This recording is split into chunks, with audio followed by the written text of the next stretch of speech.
Hello there, in this video I'm going to talk about undefined behaviour in C++. First I'm going to start off by looking at undefined behaviour in mathematics, which might be slightly more familiar. So in mathematics, if we divide by 0, the result of doing that is undefined. If you imagine that we could say, for example, divide 7 by 0 and get some number as the result, I'll just call that n for simplicity. So 7 divided by 0 is n. If you go back and check the results, which is what we were taught to do in the days before computers and pocket calculators, so you'd say this number times that number will give you this one back. So 0 times n will give you 7. But that's not possible because in maths 0 times anything has to be 0. So this is a nonsensical statement. There is no value of n for which this can be true, so n is not defined. If we decide to press on regardless and try to use this value as though it means something, we can get some very strange results. For example, there's a famous proof going around, or rather alleged proof, that 2 equals 1. It involves quite a bit of algebraic manipulation, but the basic trick is that it divides by 0 at some point. So that's why it can say that 2 equals 1. So when the rule which says that dividing by 0 is not allowed is ignored, then the rule which guarantees that 2 is not equal to 1 doesn't apply anymore. So basically once you start breaking the rules, the whole system falls apart and all bets are off. So that's undefined behaviour in mathematics. In C++ there are rules as well. In fact, there's a kind of contract between the programmer and the compiler. So if the programmer, that's us, follows the rules, the compiler will do its side of the bargain and it'll create a program that does exactly what you've told it to do. Whether that program does exactly what you want it to do is another matter, but that's all to do about being able to express intentions in code, and that's not our concern in this video.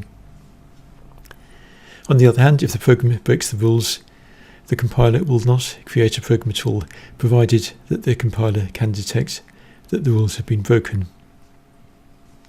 If the compiler can't detect this, you get a bit of a problematic area. So the compiler will go ahead and generate a program, but like the maths algebra where you divide by 0, the program may not behave in the way that it would be expected to. The behaviour of the program is said to be undefined, and in C++ this is called undefined behaviour. So what can happen if we have a program with undefined behaviour? Well, these are arranged roughly in order of increasing unpleasantness, shall we say. So the nicest thing that can happen is that the program crashes immediately. That may not sound terribly nice, but in fact it is the easiest one to fix. You can see there's obviously a problem, and when you open up the code you should be able to see where it is and what it is. The next best one is if the program starts behaving strangely right at the situation where the undefined behaviour occurs.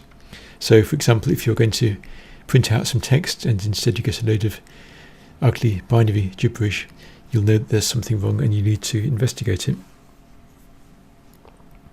Rather worse is when the program seems to run normally, then it crashes later or starts behaving strangely in an unrelated part of the code. So you can see that there's a problem. You look at the code where the problem occurred and you can't see anything wrong. You can stare at it until your eyes go square, but you still won't find the problem because there isn't a problem in that bit of code.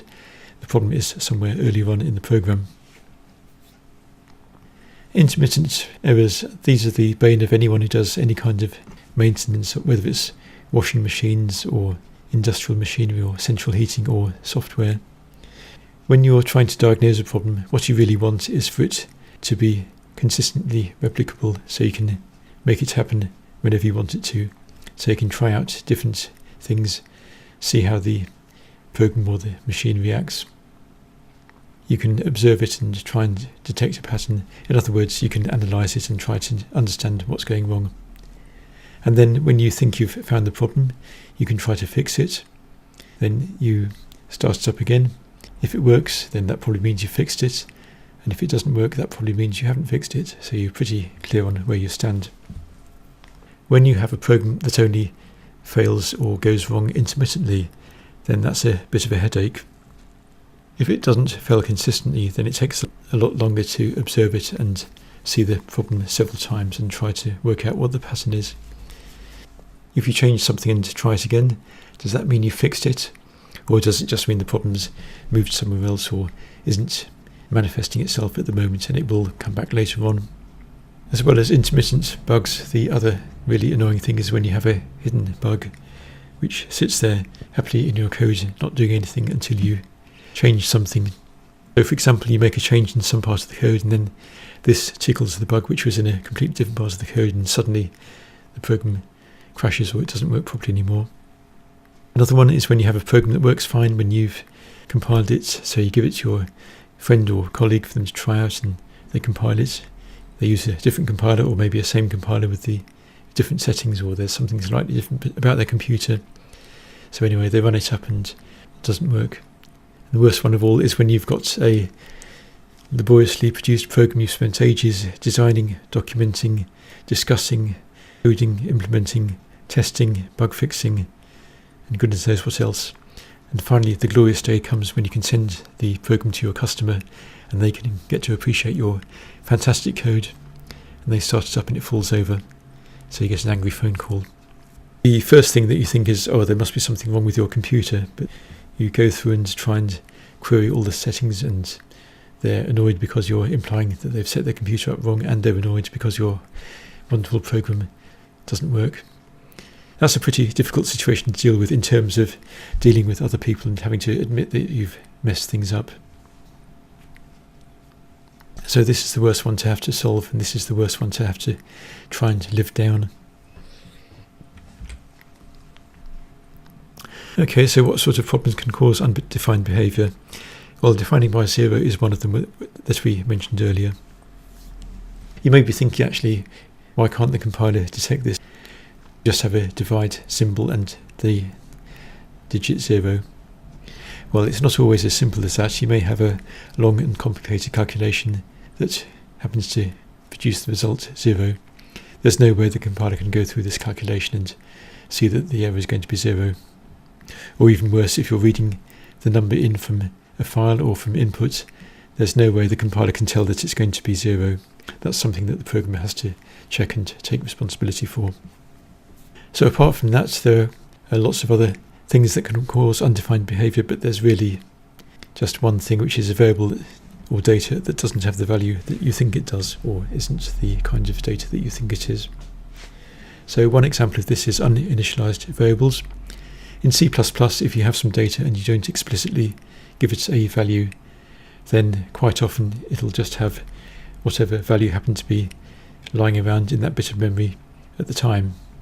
So you could get all sorts of odd values. For example, if you assume that the variable is going to be 0 and in fact it's 400,000 and something, then that can be a problem. Memory errors. C++ allows lots of low-level access to memory and poking around in memory, which can cause all sorts of problems, and undefined behaviour is often the result. Really, there's three kinds of problems. So if you think of memory as a sort of big collection of parcels, and you're either picking up parcels or dropping them off for delivery. So the first one is reading data from the wrong place. So you pick up the wrong parcel. So you think you may have a set of sprocket gears, but you end up with a tin of fly spray or something like that. One is writing data in the wrong place.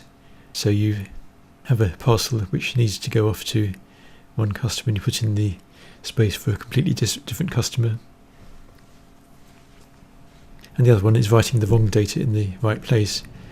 So you go to the right slot for the customer, but you put the wrong parcel in there.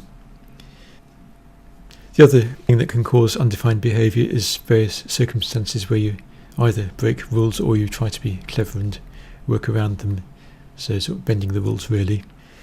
And I'll try and mention these during the course as they come up. I won't go into them here because they won't really mean anything.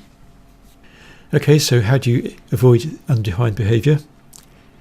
The first thing to do is check the value of your variables, make sure that they're within sensible bounds.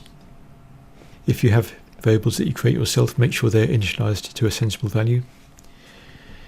Avoid low-level memory accesses, avoid low-level manipulations, and avoid having to manage memory yourself by allocating it, changing the size and releasing it.